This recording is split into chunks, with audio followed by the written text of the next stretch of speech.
Because in instances like this, very often we are the only voices of sanity, speaking about life over death, speaking about real security and what it means to exist in a society that is free of violence and free of destruction. We're the voices of sanity, and we're the folks who look beyond the here and the now to what could possibly be if we only applied our sense of conscience and our sense of goodwill, if we only applied ourselves to make the world what it should be. We are the voices of conscience. When we gather here, I recognize that even though we're here technically at the headquarters of the National Rifles Association, the fact is the headquarters of the NRA exist in Congress. Exist in Congress from every politician that has received PAC money from this so-called nonprofit and therefore will not ever implement any kind of gun control policy because they are puppets on a financial string, and they are glad to be manipulated and to try to frame the subject in such a way that those of us who speak about gun control and peace, we're the ones that are made to feel insane, while the insanity of those who advocate for implements of destruction are categorized as sane. How crazy can this world become? It's crazy.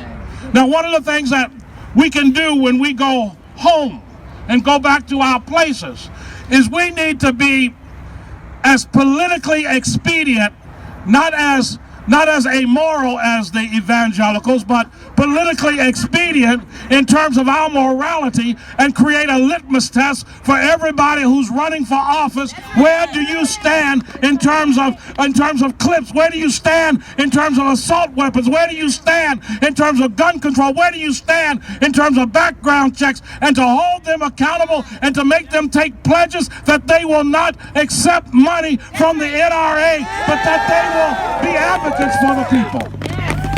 It's up to us to make that point quite clear, because we have this insane love affair with guns and weapons.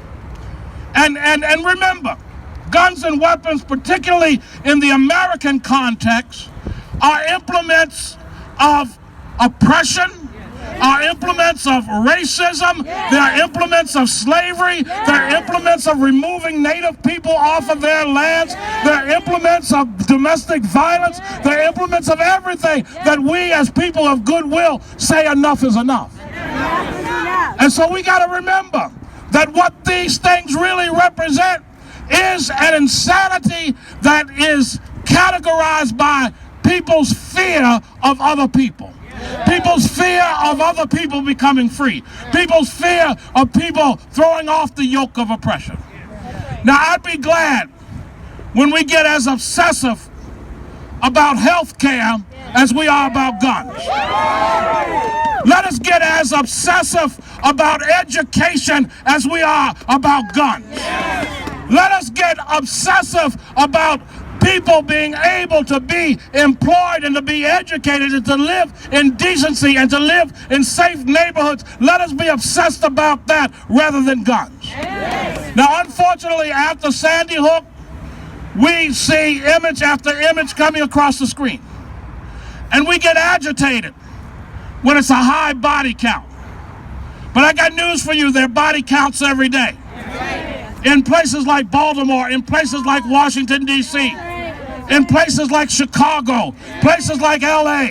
There's body counts that go on all the time, but very often those victims are people of color, and nobody seems to care. It is only when it's splashed and sensationalized on the TV screen that people get up in arms. But let us be up in arms, in our arms of justice every single day, and to call out every single death, and to say that every life that has been snuffed out by a weapon is a life that is gone, that should not be gone. Let us stand for life and light, and let us stand to protect the young, the old, and our neighborhoods and our cities. Now, in D.C., we had gun restrictions, and folk took us to court to erode those gun restrictions. White folk. White folk. I'm glad you said that and I didn't. But folk came into D.C. and actually sued D.C. over our gun restrictions. And so now you got the right to carry. You got the right to carry a weapon in D.C. And the issue is people said, well, you had gun control in D.C. and it didn't make a difference.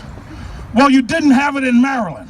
And you didn't have it in Virginia. And all you can do is drive into the district and unload guns. Isn't it mighty interesting in communities where there are no gun manufacturers anywhere near there, that those neighborhoods proliferate with firearms and guns? Somebody is doing some kind of madness in communities all over this country. So when we see the sensationalized news of Sandy Hook, for example, and that's a tragedy, but let us be aware that it goes on every single day, every single moment, in every single community, in every single place across the city. And we gotta be the people who are outraged and make sure that these politicians do the right thing and truly stand up for dignity and light and security for every single human being that exists in our cities and in our country.